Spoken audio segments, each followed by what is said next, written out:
Hello friends, नमस्कार। स्वागत है आप सभी का आज के इस नए वीडियो में। तो प्यारे साथियों, आज के इस वीडियो में कवर करने वाले हैं 2020 से लेकर के 22 तक जितने भी तूफान या चक्रवात आए हैं, तो उन सभी का नाम जानेंगे। ये कहाँ आया है, इसकी उत्पत्ति कहाँ हुआ है, इसका नामकरण किसने किया है, तो इन सारी पॉइंट्स को आज के इस वीडियो में क्लियर करने वाले हैं। तो इसीलिए आप लोग इस वीडियो के पूरे अंत तक देखिएगा। अगर आप किसी भी वनडे एग्जाम की तैयारी कर रहे हैं तो ये टॉपिक जो है आपके लिए काफ़ी इंपॉर्टेंट है। तो चलिए वीडियो को शुरुआत करते हैं। देखिए, आपके सामने पहला तूफान जिसका नाम है यास तूफान जो है, सबसे पहले जान लीजिए कि तूफान जो है जहां आता है वहां जो केंद्र का दाब होता है, लो प्रेशर होता है, तो उसी के कारण तूफान या चक्रवात उत्पन्न होता है। तो यास जो है, यास ये कहाँ प्रभावित किया है, तो ये जो देखिए उड़ीसा और पश्चिम बंगाल के क्षेत्र में प्रभावित किया है। और देखिए प्रभावित किया है तो इसकी उत्पत्ति कहाँ हुई है, तो बंगाल की खाड़ी में उत्पत्ति हुई है।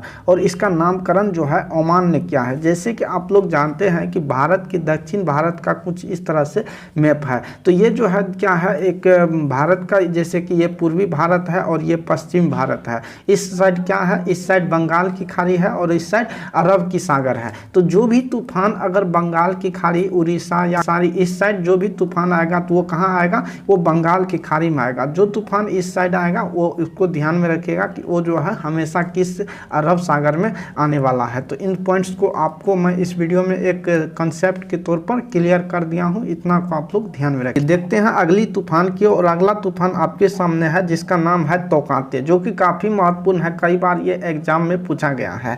इसका ये जो है कहाँ आया है, तो ये महाराष्ट्र और गुजरात में आया है। तो आप भी जानते हैं कि महाराष्ट्र और गुजरात जो है ये भारत के पश्चिम भाग में है। तो पश्चिम भाग में है तो इस साइड अरब सागर है, तो इसकी उत्पत्ति कहाँ होगी, तो ये अरब सागर में उत्पत्ति। सबसे महत्वपूर्ण बात है कि इसका नामकरण किसने किया, तो इसका नामकरण जो है म्यांमार के द्वारा किया गया है। तो इन पॉइंट्स को आप लोग को ध्यान में रखिएगा। तो ठीक है, चलिए इससे अगले पॉइंट्स की ओर बढ़ते हैं। अगला आपके सामने चक्रवात जिसका नाम है निवार, जिसका नाम क्या है, निवार है। और इसकी प्रभावित क्षेत्र अर्थात ये कहाँ जो है प्रभावित क्या था, तो तमिलनाडु और पुदुचेरी। तो तमिलनाडु और पुदुचेरी, जो कि तमिलनाडु आप लोग को यहाँ पर देखने को मिल जाएगा, जो कि भारत के यहीं पर मिलता है।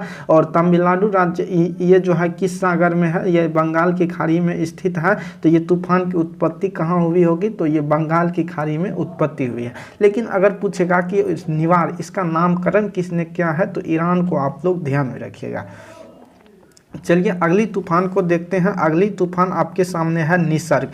तो निसर्ग में अगर हम बात करें तो निसर्ग की उत्पत्ति, ये प्रभावित क्षेत्र कहाँ है, तो निसर्ग जो है ये भी कहाँ आया है, गुजरात और महाराष्ट्र में आया है। इसकी उत्पत्ति की बात करें तो ये जो है अरब सागर में उत्पत्ति हुआ। और इसका नामकरण जो है किसने किया है, बांग्लादेश ने किया है। तो इसको आप लोग को ध्यान में रखिएगा।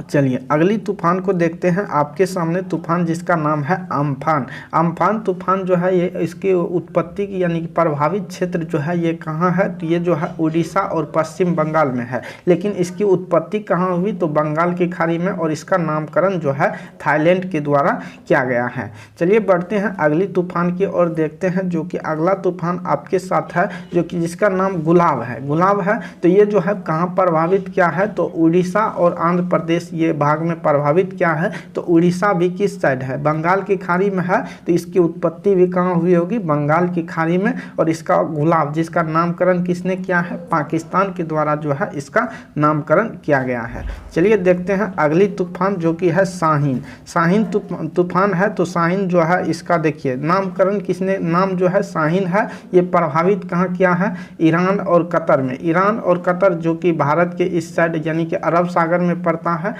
तो इसकी उत्पत्ति भी कहाँ हुई होगी, अरब सागर में। और इसका जो शाहीन का, इसका नाम किसने किया है, तो शाहीन का नाम जो है ओमान ने किया है। किसने किया है, ओमान ने किया है। इन पॉइंट को आप लोग को ध्यान में रखना है। चलिए देखते हैं अगली तूफान, जो कि काफ़ी महत्वपूर्ण है, आसनी है। आसनी तूफान जो कि इस प्रभावित क्षेत्र की बात करें तो ये जो है आंध्र प्रदेश और उड़ीसा क्षेत्र को प्रभावित किया था। इसकी उत्पत्ति जो है कहाँ है, तो उत्पत्ति जो है बंगाल की खाड़ी में इसकी उत्पत्ति है। लेकिन अगर बात करें नामकरण, तो असनी का नामकरण जो है श्रीलंका के द्वारा किया गया, तो इसको आप लोग ध्यान में रखिएगा। चलिए देखते हैं अगली पॉइंट्स की ओर।